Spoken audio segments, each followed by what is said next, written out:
Hey there, welcome to the video. And in today's video, I want to give you one thing that you can do, which is really going to help you start to begin the journey of overcoming your DPDR. And it's probably something that you've never actually thought of before. Obviously, when it comes to recovery from anxious thinking and DPDR and stuff like that, there is literally a million things that you can do. There are some things which are universal, such as making sure that you're getting enough sleep, not that much screen time at night, making sure you're exercising and having a healthy diet and all that type of stuff. That stuff is sort of universal.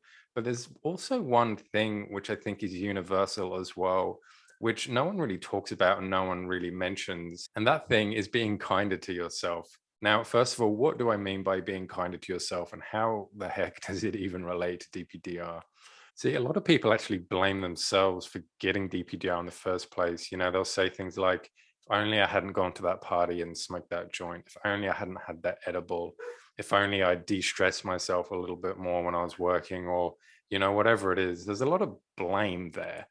And the thing is that that's a bit of a hindrance and a hurdle for helping you get on the road to recovery and actually forgiving yourself and realizing that this isn't your fault whatsoever. You didn't ask for this. So it is really important to essentially be a lot kinder on yourself and think, instead of saying to yourself stuff like, if only I hadn't done this, if only this hadn't happened, if only I wasn't as stupid enough to let myself do that. Think of different things. What else could you say there? You could say things like, well, I didn't know. I didn't know what was going to happen. I can't predict the future. Like, obviously, if I knew it was going to happen, I wouldn't have done it, would I? Or you can say things like, well, look, I mean, it sucks that it's happened, but I'll use it as a learning experience to make sure that I don't do that again in the future. So you see, what you're sort of doing here is you're shifting it around and sort of looking at it from a different angle.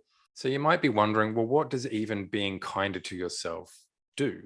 Well, it does a lot of things. First of all, it takes the pressure off yourself, because if you're just being hard on yourself the whole time, essentially you're telling yourself, hey, you're to blame for this, do something about it.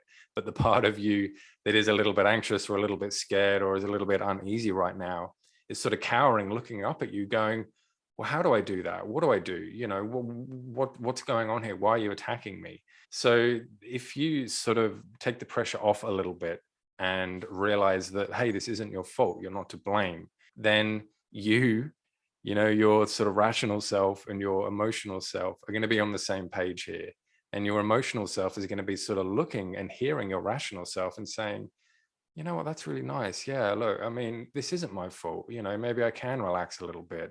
This is the big universal thing, which I think applies to everybody who has DPDR, is to be kinder to themselves. And pretty much every single client I've ever helped, we've talked about this type of stuff and it has made a difference. So you can give yourself a head start right now and start being kinder to yourself right now. Think of what are some more positive things to say. Think of some more positive things to do. Think about the realistic things.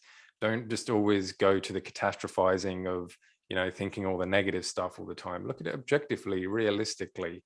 Don't give any extra weight to the good. Don't dwell on the bad, all that type of stuff. And you're going to find that you are going to feel a little bit lighter. You are going to feel a little bit better. And you are going to be putting yourself in the right mindset and on the right road to continue recovery to get out of this forever. So my friends, I hope you've liked and enjoyed this video. And until next time, I'll see you all in the next video. Bye.